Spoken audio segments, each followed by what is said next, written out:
Hello, నేను VCS రావు. సాధారణంగా పెద్దలు ఏ గూటి పక్షులు ఆ గూటికి చేరతాయని చెప్పి చెప్తూ ఉంటారు. అదొక నానుడి. అలాగే స్నేహం కూడా ఎవరికి తగినటువంటి వాళ్ళతోటి వాళ్ళు స్నేహం చేస్తుంటారు అంటారు. అలాగే ఎవరికి తగినటువంటి వాళ్ళతోటి పరిచయాలు కూడా వాళ్ళతోటి ఏర్పడతాయని చెప్పి కూడా అంటూ ఉంటారు పెద్దలు. అందుకే ఏ గూటి పక్షులు ఆ గూటికి చేరతాయని చెప్పి పెద్దలు తరచూ చెప్పేటువంటి మాట. దాన్ని ఇప్పుడు కనుక కాంతిదత్కు అన్వయిస్తే అసలు కాంతిదత్ ఏంటి, జగన్మోహన్ రెడ్డి గారితో ఏం సంబంధం, జగన్మోహన్ రెడ్డి గారితో ఫోటోలు తీయించుకొని ఆ ఫోటోలను చూపించి ఏ విధంగా వందలాది కోట్ల రూపాయలు సంపాదించారు. పైగా 10th class fail కాంతిదత్.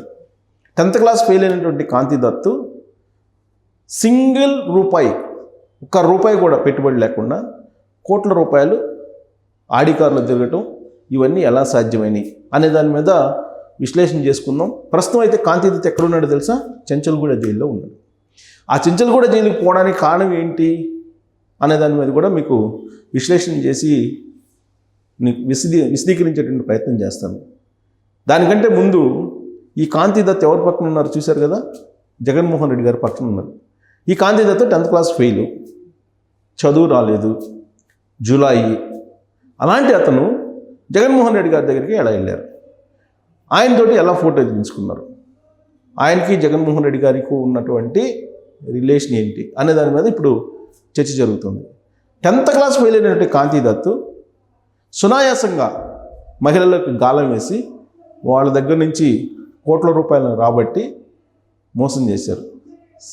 Scene cut చేస్తే చెంచల్గూడ జైల్లో ఉన్నారు. సో ఇంతకీ చెంచల్గూడ జైలుకి ఎందుకు వెళ్ళారు అనే దాని మీద మీకు విశ్లేషణ చేసేటువంటి ప్రయత్నం చేస్తాం. నిన్న 25 ఏళ్ళు లేవు కాంతిదత్కి. 10th క్లాస్ ఫెయిల్, జూలై, కానీ కోట్ల రూపాయలు సంపాదించేశాడు. అది అతనికి ఉన్నటువంటి టాలెంట్. అతను ఎవరిని ఆదర్శంగా తీసుకున్నారు అంటే జగన్మోహన్ రెడ్డి గారిని ఆదర్శంగా తీసుకున్నారు. జగన్మోహన్ రెడ్డి గారు 1000 కోట్ల రూపాయలు సంపాదిస్తే 100 కోట్ల రూపాయలు తాను సంపాదించకపోతానా అని చెప్పి అడుగేశాడు. ఆ అడుగుకి ఎక్కడ పునాది పడిందంటే జగన్మోహన్ రెడ్డి గారితో ఫోటో తీసుకోవడంతో పునాది పడింది. కేవలం రాజకీయ రంగంలో ఉండేటువంటి ప్రముఖులనే కాదు, సినిమాకు సంబంధించినటువంటి స్టార్స్ని, అలాగే ఆధ్యాత్మికవేత్తలతోటి ఫోటోలు తీయించుకొని వాటిని చూపించి హైఫై కల్చర్ అని చెప్పి చూపించి కొన్ని కోట్ల రూపాయలు వసూలు చేసుకోవటం మొదలుపెట్టాడు కాంతిదత్. ఆ క్రమంలో విశాఖలో ఈవెంట్ మేనేజ్మెంట్ ఒకటి ఏర్పాటు చేశాడు. ఈ ఈవెంట్ మేనేజ్మెంట్ సంస్థను ఏర్పాటు చేసి దాన్ని సక్సెస్ చేసుకోవడానికి ప్రముఖులతో ఉన్నటువంటి ఫోటోలని ఎగ్జిబిట్ చేసి ఆధ్యాత్మికవేత్తలతోటి, రాజకీయ నాయకులతోటి, అలాగే సినిమా రంగంలో ఉండేటువంటి వాళ్ళతోటి, సీనియర్ స్టార్స్ తోటి ఉన్నటువంటి ఫోటోలను ఎగ్జిబిట్ చేశారు. దాంతో ఈ ఈవెంట్ మేనేజ్మెంట్ సంస్థ క్లిక్ అయిపోయింది. దానికి పునాది పడింది విశాఖపట్నంలో. సో పింక్ డాన్ అనేటువంటి ఒక ఈవెంట్ని అక్కడ కండక్ట్ చేశారు. దానికి ఫేమస్ డిజైనర్గా ఉన్నటువంటి శిల్పారెడ్డిని తీసుకొచ్చారు. ఆ శిల్పారెడ్డితోటి పరిచయం ఏర్పాటు చేసుకొని శిల్పారెడ్డిని తీసుకొచ్చారు. ఇక అక్కడి నుంచి ఆయన మోసం హద్దులు దాటిపోయింది. పింక్ డాన్ ఈవెంట్కి నిర్వహించడానికి శిరీషారెడ్డి నుంచే 60 లక్షలు వసూలు చేశారు. ఈ 60 లక్షలతోటి అక్కడ పింక్ డాన్ నిర్వహించారు శిల్పారెడ్డి ఖర్చులు పెట్టుబడితోటి. ఆ నుంచి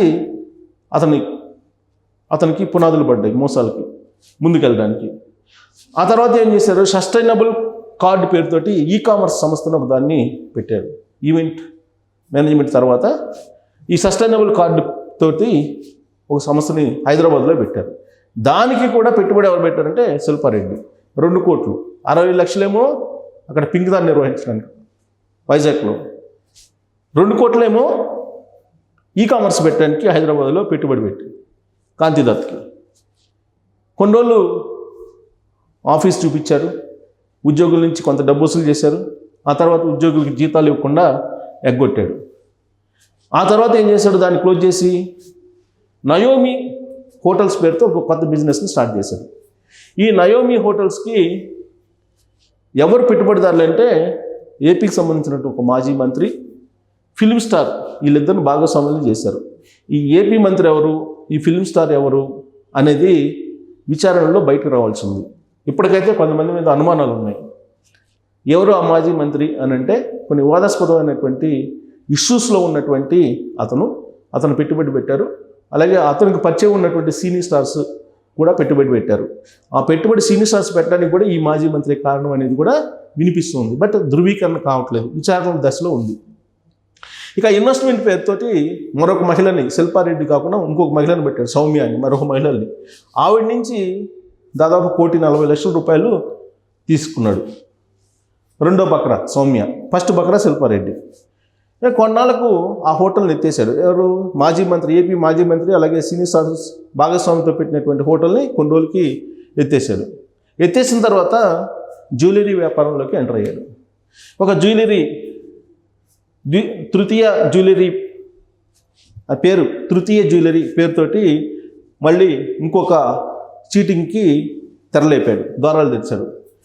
నగల వ్యాపారం అంతటి ఒక సినీ నటిని పార్ట్నర్గా చేసుకున్నాడు, ఒక హీరోయిన్ని పార్ట్నర్గా చేసుకున్నాడు. పార్ట్నర్గా చేసుకొని ఈ థర్డ్ జ్యువెలరీ అనే పేరుతోటి నగల వ్యాపారంలోకి ఎంటర్ అయ్యాడు. శ్రీజారెడ్డి, ప్రవీణ్లకు 5,80,00,000 టోకెన్ వేశారు. బహుశా ఈ శ్రీజారెడ్డి, ప్రవీణ్లు, అలాగే ఒక సినిమా హీరోయిన్ వీళ్ళందరితో కలిసే ఈ థర్డ్ జ్యువెలరీ అనేటువంటి ఒక సంస్థను పెట్టి 5,80,00,000కి ముంచేశాడు, టోకరా చేశాడు. దాంతో శ్రీజారెడ్డి అలాగే ఈ ప్రవీణ్ ఇద్దరు మునిగిపోయారు. సో శ్రీజారెడ్డి పోలీసులకు ఫిర్యాదు చేసింది. ఫిర్యాదు చేస్తే పోలీసులు విచారిస్తే ఈ మొత్తం వ్యవహారం వైజాగ్లో పింక్ దాని దగ్గర నుంచి మొత్తం ఈ శ్రీకాంత్ దత్ వ్యవహారం బయటపడింది. సో రాజకీయ నాయకులు, ఆధ్యాత్మికవేత్తలు, సినిమా స్టార్స్ తోటి ఆయన విస్తృతమైన పరిచయాలు కలిగి ఉన్నాడు అనేది విచారణలో పోలీసులకి అందినటువంటి సమాచారం. ఏపీ మాజీ ముఖ్యమంత్రి జగన్మోహన్ రెడ్డి గారితో అత్యంత క్లోజ్గా ఈ కాంతి దత్ ఉంటారు అనేది పోలీసులు ఇన్వెస్టిగేషన్లో బయటపడినటువంటి అంశం. ఆ పరిచయాలతోటి ఆయన శిల్పారెడ్డిని, ఆ తర్వాత సౌమ్యాని, ఆ తర్వాత శ్రీజారెడ్డిని, ఆ తర్వాత సౌమ్యాని, ఆ తర్వాత ప్రవీణ్ని, ఆ తర్వాత ఒక సినిమా హీరోయిన్ని, ఒక మాజీ మంత్రిని, ఇంతమందిని మోసం చేసుకుంటూ వచ్చారు. పట్టుమని 25 సంవత్సరాల లోపే ఉంటాయి కాంతి దత్కి. మరి ఎలా సంపాదించారంటే జగన్మోహన్ రెడ్డి గారు ఆదర్శం. 10th ఫెయిల్ అయినప్పటికీ కూడా ఎందుకు సంపాదించకూడదని చెప్పి ఆయన విచారణలో పోలీసులు చెప్పినటువంటి మాటగా ఇప్పుడు పోలీసు వర్గాల్లో వినిపిస్తుంది. జూబ్లీ హిల్స్లో 6 కోట్ల విలువైనటువంటి ఇల్లు ఉంది ఆయనకి. అలాగే 2 బెంజ్ కార్లు, ఒక ఆడి కారు, 2 బెంజి, ఒక ఆడి, ఒక ఖరీదైనటువంటి విలాసవంతమైనటువంటి భవనం, 6 కోట్ల విలువైనటువంటి ఇల్లు. ఇతను కేవలం జగన్మోహన్ రెడ్డి గారు ముఖ్యమంత్రి అయిన తర్వాత ఈ 5 సంవత్సరాల టెన్యూర్లో ఇవన్నీ చేసినటువంటి పనులు. ర్యాపిడో బైక్ని కారుతోటి గుద్ది డ్రైవరు మృతికి కారణమయ్యాడు. ఇతను కారుతో గుద్ది ఆ డ్రైవరు చనిపోవడానికి కారణమయ్యారు. విశాఖ, హైదరాబాదు క్రైమ్ పోలీస్ స్టేషన్లో కాంతి దత్త మీద అనేకమైనటువంటి కేసులు ఉన్నాయి, చీటింగ్ కేసులు. ఈ చీటింగ్ కేసుల్లో హైదరాబాద్ పోలీసులు శ్రీజారెడ్డి ఇచ్చినటువంటి కంప్లైంట్ వేసేసుకొని పోలీసులు విచారిస్తే ఇవన్నీ బయటపెట్టినటువంటి అంశాలు. ప్రస్తుతం ఆయన రిమాండ్లో ఉన్నారు, చెంచులగూడ జైల్లో ఉన్నారు. సో దీనికి పునాది ఎవరు అంటే కాంతి దత్కి జగన్మోహన్ రెడ్డి గారు అని చెప్పి పోలీసులు విచారణలో తేలుతోంది. సో జగన్మోహన్ రెడ్డి గారు ముఖ్యమంత్రి అయిన తర్వాత ఆయనతోటి అత్యంత క్లోజ్గా ఫోటోలు దించుకొని జగన్మోహన్ రెడ్డి గారిని ఆదర్శంగా తీసుకొని ఇన్ని కోట్ల రూపాయలు ఇంతమందిని మోసం చేసి సంపాదించాడు కాంతి దత్. ఇప్పుడు పోలీసులు విచారిస్తున్నారు. ప్రస్తుతం చెంచులగూడ జైల్లో ఉన్నారు. మరింత సమాచారం రావాల్సి ఉంది. మోసపోయినటువంటి మాజీ మంత్రి ఎవరు, ఏపీకి సంబంధించిన అతను, అలాగే సినిమా హీరోయిన్ ఎవరు, ఇంకా కొంతమంది పెట్టుబడులు పెట్టినటువంటి వాళ్ళు బయటకు రావట్లేదని చెప్పి తెలుస్తూ ఉంది.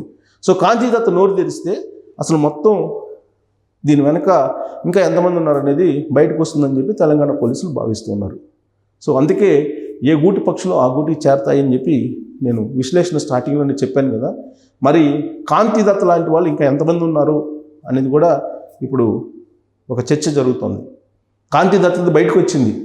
కాంతి దత్ లాంటి వాళ్ళు ఇంకా ఆంధ్రప్రదేశ్లో జగన్మోహన్ రెడ్డి గారిని ఆదర్శంగా తీసుకొని తక్కువ సమయంలో పట్టుమని 20 సంవత్సరాలు కూడా లేకుండా 10th క్లాస్ కూడా ఫెయిల్ అయినటువంటి వాళ్ళు, జులాయిలుగా ఉన్నటువంటి వాళ్ళు ఇంకా ఎంతమంది ఈ విధమైనటువంటి చీటింగ్ చేసి ఉంటారు అనేది ఒక్కోటి బయటకు వస్తూ ఉన్నాయి ఇప్పుడిప్పుడే. ఆల్రెడీ ఆంధ్రప్రదేశ్లో 1,70,000 కంప్లైంట్స్ వచ్చినాయి ఈ 6 నెలల్లో ప్రజా దర్బార్ కార్యక్రమంలో. దాంట్లో 80% ల్యాండ్ గ్రాబింగ్ కేసులు. వాటన్నిటిని పరిష్కరించాలంటే కనుక ముంబై తరహా చట్టం కావాలని చెప్పి అంటున్నారు. ఏంటి ఆ ముంబై తరహా చట్టం అని అంటే, అక్కడ డాన్స్ ఉంటారు, అక్కడ అండర్ వరల్డ్ డాన్స్ ఉంటారు, వాళ్ళని కట్టడి చేయడానికి రూపొందించినటువంటి చట్టం. దాన్ని ఆంధ్రప్రదేశ్కి తీసుకొచ్చి ఇంప్లిమెంట్ చేస్తే తప్ప ఈ 1,70,000 ఉన్నాయి కదా కేసులు, వాటన్నిటికీ పరిష్కారం రాదని చెప్పి ఇప్పుడున్నటువంటి ఆంధ్రప్రదేశ్ ప్రభుత్వం భావిస్తుంది. వాటన్నిటిని కనుక విచారణ చేస్తే ఈ కాంతిదత్ లాంటి వాళ్ళు ఎంతమంది బయటకు వస్తారో తెలియనటువంటి సిచ్యువేషన్, ఊహించలేనటువంటి సిచ్యువేషన్ ఉంది. సో కాంతిదత్ ఎపిసోడ్ చూసిన తర్వాత మీకేమనిపిస్తుంది అనే దాని మీద కామెంట్ రూపంలో మీ అభిప్రాయం తెలియదు. Thank you very much.